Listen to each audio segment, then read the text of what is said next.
the overall message of this is in a sense contained in the last sentence. Feedback is intrinsic to all systems. And if we're trying to consciously work with systems and design systems that will serve us over the long term, we need to put in feedback loops, because if we don't and we generate certain imbalances, nature or reality will step in and provide that. We will get messages from nature all the time that here's something you didn't take into account, you didn't design in. So this is an effort to say, let's put in or make it feedback friendly into the systems that we're creating. So wisdom usually entails avoiding extremes. That's one of the standard definitions is a sense of balance. And so we want, in our efforts to create public wisdom, we want to create, in a wise democracy, we want to create a democracy that in which the people can come together and create solutions and systems which don't go to extremes, which have a certain level of balance and sanity to them. So we want negative feedback loops. So when there's a stimulus, the system looks at the stimulus and says, is this too much? Is this too little? And sort of brings it back into balance.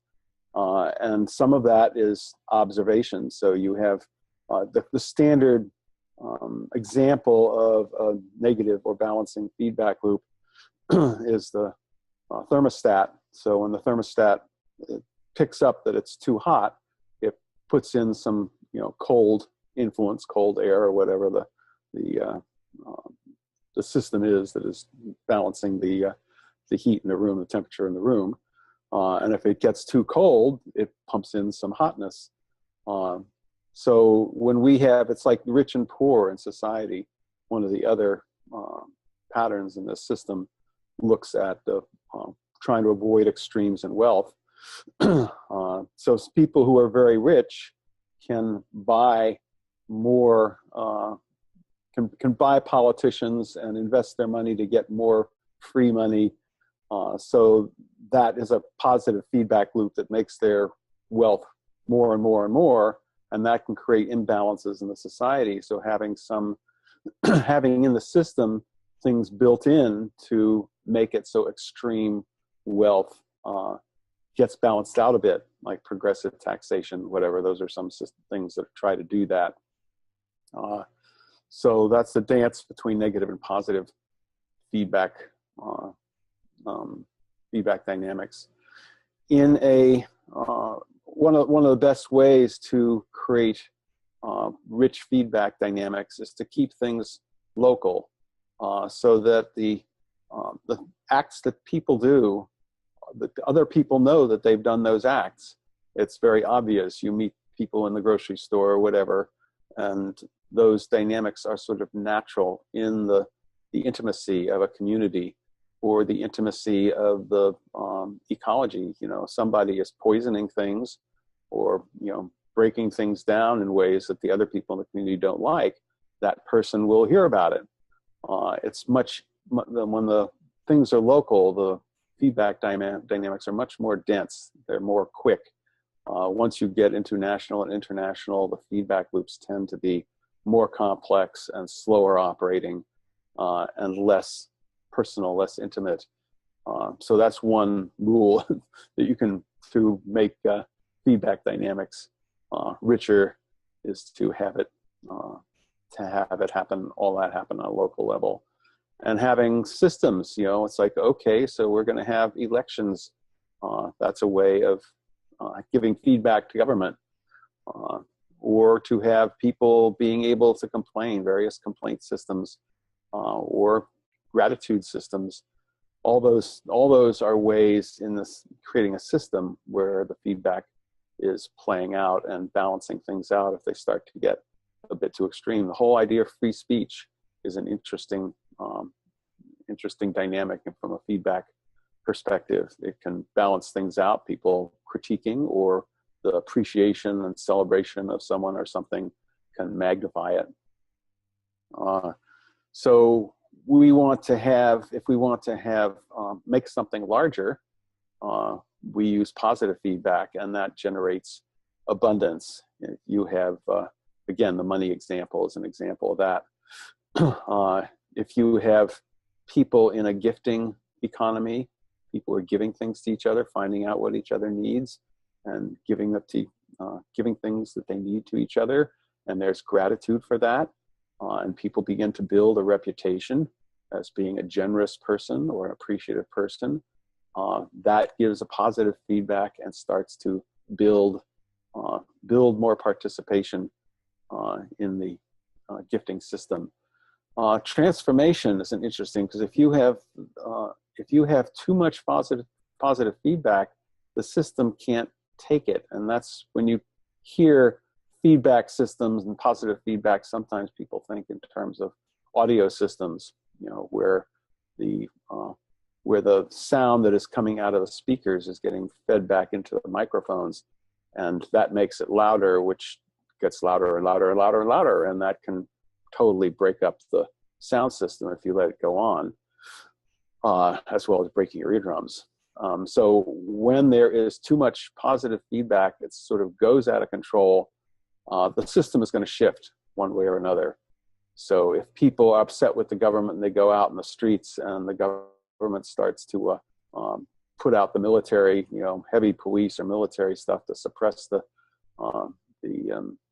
feedback, the opinion feedback, people get even more unhappy with the government, and suddenly the nonviolent demonstrations become more violent, and you start having sabotage happening and all this. It's like the system is moving towards a breakdown that is going to look different one way or another afterwards. So that's one of the roles of positive feedback, is to generate transformation. And usually we want to modify that, but sometimes if it can't be modified, you're going to get a major shift. And that's kind of to a certain extent built in, but it can be used also. Sometimes demagogues use that, revolutionary movements use that. So we're trying to make the dynamics of systems, the dynamics of evolving systems, conscious. And so being aware of feedback dynamics, how they're operating, how we want them to operate, what things we want to build, what things we want to balance, and consciously putting in either specific feedback loops or making a space where feedback happens more powerfully and naturally, just through the operations of the system as it goes.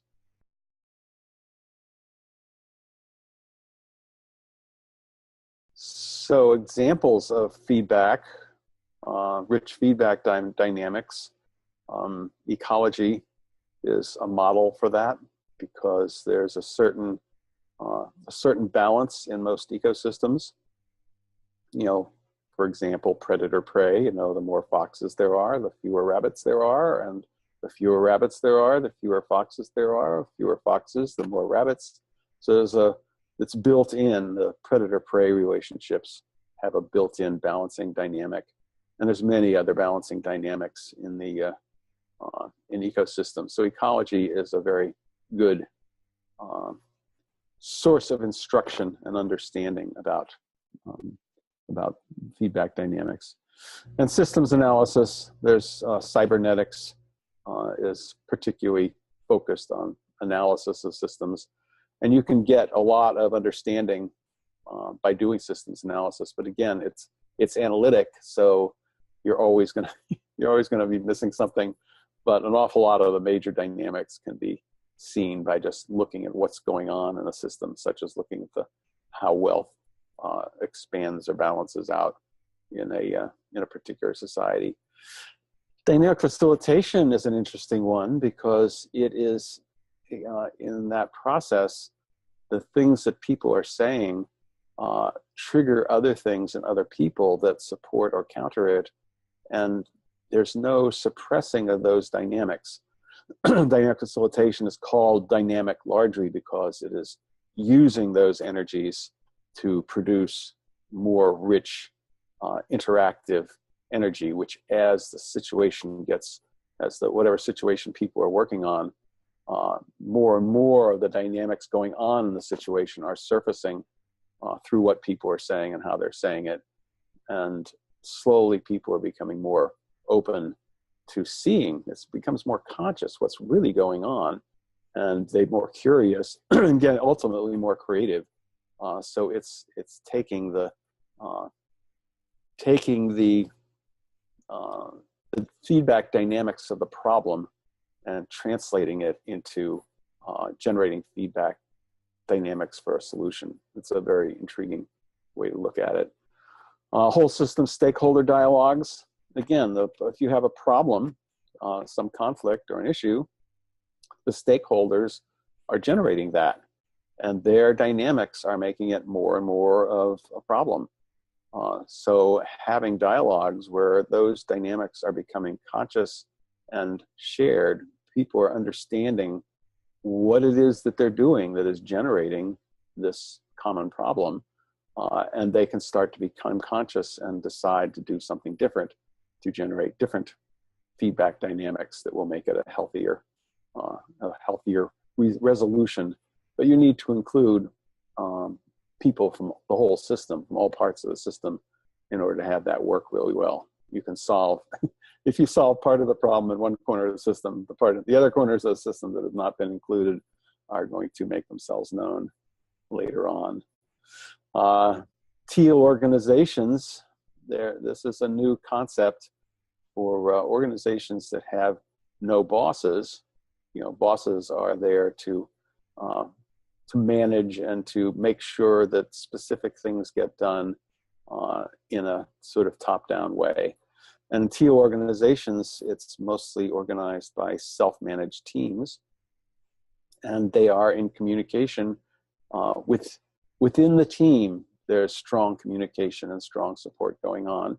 And then among teams, there's strong support. And you need to, if you're going to do some initiative and there's no boss to tell you you can't or get permission from, but you need to go around to everybody that will be involved in whatever it is that you want to do and get some feedback from them. Say, here's what I want to do. What do you have to say about it?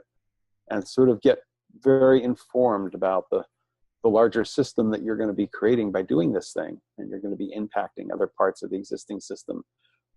So that's a very feedback-rich system. Nonviolent communication is like, when you do this, I feel this because I need that. And this is a description of dynamics, this sort of stimulus response dynamics that are going on in a conflict. And so I'm going to tell you what's going on my side of this and find out from you what's going on your side of this. And that makes the unconscious feedback dynamics of the conflict visible, very much like dynamic facilitation and whole system stakeholder dialogues. You are making the unconscious dynamics conscious. And then you can say, oh, okay, so let's find some other way to meet our needs that does not trigger each other so much and get in each other's way. And you are creating feedback dynamics between the two people who were in conflict that are now mutually supportive. And repetition systems, this is iteration. So when you do something and that triggers something in the environment, and the environment tells you, okay, that worked or it didn't work, and now it's up to you to try something else. So creating systems that have feedback between the idea and the action, the understanding and the action and the feedback, that's a learning system. That's an intelligence system. So making sure that you put repetition and iteration into whatever systems you're designing to make the feedback systems richer and more conscious.